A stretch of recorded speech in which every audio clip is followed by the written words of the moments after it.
कहीं दलित को घोड़ी से उतार दिया गया, कहीं किसी को मटकी छू लेने पर उसको पीट पीट कर हत्या कर दी गई। यानी इस प्रकार की हजारों ऐसी घटनाओं पर धीरेन्द्र कृष्ण शास्त्री के मुंह में दही जमी रहती है। उस समय यह हिंदू राष्ट्र के समर्थन में ऐसी पदयात्रा अपने उन आकाओं के खिलाफ नहीं करता, तब उनको ऐसा चैलेंज नहीं देता कि ये भी हमारे भाई है, और यहां पर बात करता है कि जात पात की करो विदाई, हम सब हिंदू भाई भाई। आज तो हिंदू याद आते हैं। एक तरफ हिंदू सनातन की बात करते हो, दूसरी तरफ कुशवा के बच्चे को पैर धुलवा के पिलवाने के लिए तुम्हारे लोग मजबूर करते, कहीं जाटव को बेसब चिटाने के लिए मजबूर करते। ऐसे होगा सनातन एक, ऐसे होगा हिंदू एक, ऐसे बनेगा ये हिंदू राष्ट्र। 50 बार बुलाएंगे, आओगे? 50 बार थाना घेरेंगे, चलोगे? सरकार की सीधी सीधी एक चाल है कि ऐसे लोगों को आगे कर धर्म के नाम पर पब्लिक का, जनता का मूर्ख बनाया जाए और जनता को अपनी तरफ आकर्षित किया जाए, धर्म की अफीम पिलाकर, जो कि सदियों से इस प्रकार से जो हमारी भावनाएं होती है इमोशनल ब्लैकमेल करके अपना कामकाज निकाल लेते हैं, अपनी सत्ता को स्थापित कर देते हैं।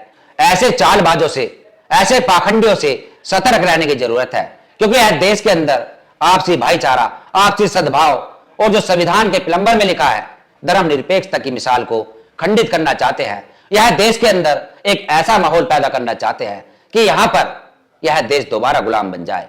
ये यहां पर गृह युद्ध के आसार पैदा कर रहा है। ऐसे ही एक अनिल मिश्रा को भी सरकार ने छोड़ा हुआ है, जो कि डॉक्टर बाबा साहब अंबेडकर जी, संविधान निर्माता, भारत के प्रथम कानून मंत्री जी का आए दिन वह अपमान कर रहा है।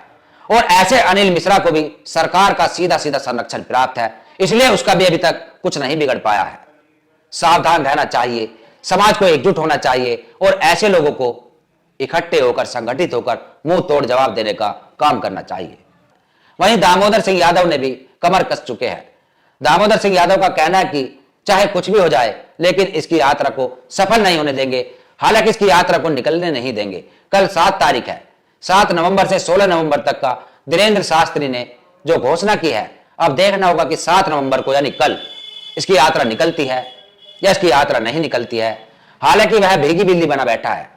हो सकता है वह हिंदू राष्ट्र बनाने की बात को नकार कर, उस बात को पीछे हटाकर केवल देश के हित में अपनी यात्रा को निकालने की बात कहे, क्योंकि जब इन पर कोई बात नहीं बनती तो ये बात को बदल देते हैं, अपने बाप को बदल देते हैं। और इसलिए आज देखना होगा कि धीरेन्द्र शास्त्री अपनी बात पर कहां कायम रुकता है और दामोदर सिंह यादव अपनी बात पर कितने कायम रुकते हैं।